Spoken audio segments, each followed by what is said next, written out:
Welcome back to another episode of Cyclones TV. I'm Sarah Kinkart. And I'm still not Dave Van Gorder. We miss you, dog.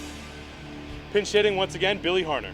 The Cyclones are in Staten Island today and tomorrow and return home to MCU Park Wednesday to wrap up the series against the Yankees. Then Brooklyn will head to the Capital Region for a 3-game series with the division-leading Tri-City Valley Cats before returning home for a home-and-home series against the Staten Island Yankees with a home season finale scheduled for Sunday. So let's take a look at how they did last week. Tyler Holland here with your recap. Tuesday night, the stars shined bright as the All-Star game was here at MCU Park.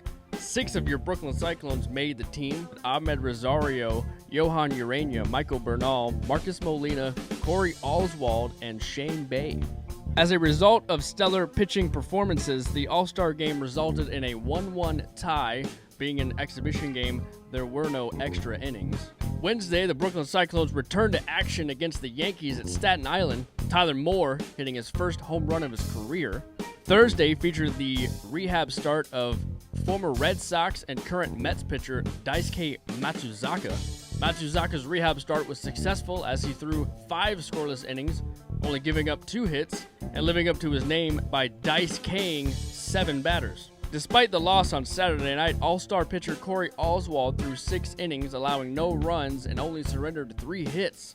This keeps his stellar season ERA at 2.04. Sunday, the Cyclones circled the bases a season-high 10 times. Michael Conforto had 3 RBIs in the blowout victory.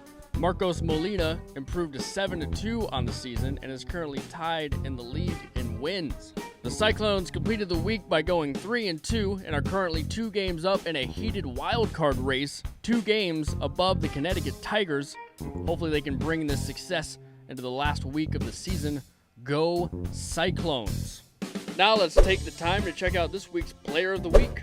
With the Cyclones looking to claim the wild card spot, they're going to need some strong bats, and that's what they got last week out of Michael Bernal.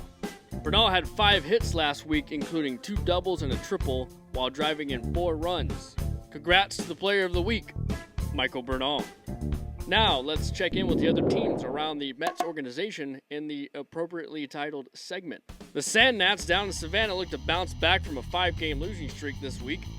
They now sit a game and a half back of the Asheville Tourists in the South Atlantic League. Last week, relief pitcher Paul Paez was honored as the South Atlantic Pitcher of the Week. The Mets down in St. Lucie are 6.5 games out of first in the Florida State League South. Starter Kevin McGowan had a no-hitter going into the 7th inning Sunday afternoon in a 3-2 victory over the Hammerheads. The Mets up in Binghamton sit 2.5 games behind the Portland Sea Dogs in the Eastern League. They currently have a 4-game winning streak as they swept the Rubber Ducks over the weekend. Over in Vegas, the 51s are flying high over their division. They currently have an 11.5 game lead and are currently riding a 4-game winning streak. And that does it for this week's Around the Organization. Now it's time for Plays of the Week. Number 5, we have Tucker Tharp trying to score on a safety squeeze, gets himself caught in a rundown, but that's all right. He swims back to third, makes it safely. Boy, you don't see that play every day. And at number 4, we have Corey Oswald on the mound, runner on third. A ball gets hit to him. He has cat-like reflexes, throws it to third. That runner is not Tucker Tharp. He will get tagged out by Johan Urania. And at number 3, we have Tomas Nido, who says, "You don't know me, homie. Don't try to steal third on me, Johan Urania," with a tag. And at number 2, we have a heck of a snag from Alfredo Reyes. Thanks for making it look easy. And at number 1, we have a ground ball to Tyler Moore, who says, "Love is all around. No need to waste it." What a gorgeous play at first. You're going to make it after all. Well, that's it for me. Back to you, Sarah and Billy. That's all we have for this week on Cyclones TV. Make sure to subscribe to our YouTube channel, like us on Facebook, and follow us on Twitter and Instagram at BK Cyclones. And in some sad news, today will be the final episode of Cyclones TV for our very own Sarah Kinkart. We thank her for all her help all season and for actually making this happen for the first time in franchise history. Thank you for all your help. You're welcome. You're welcome. It's been a good time. But for last and only time, so long for now, Brooklyn. I'm Sarah Kinkart.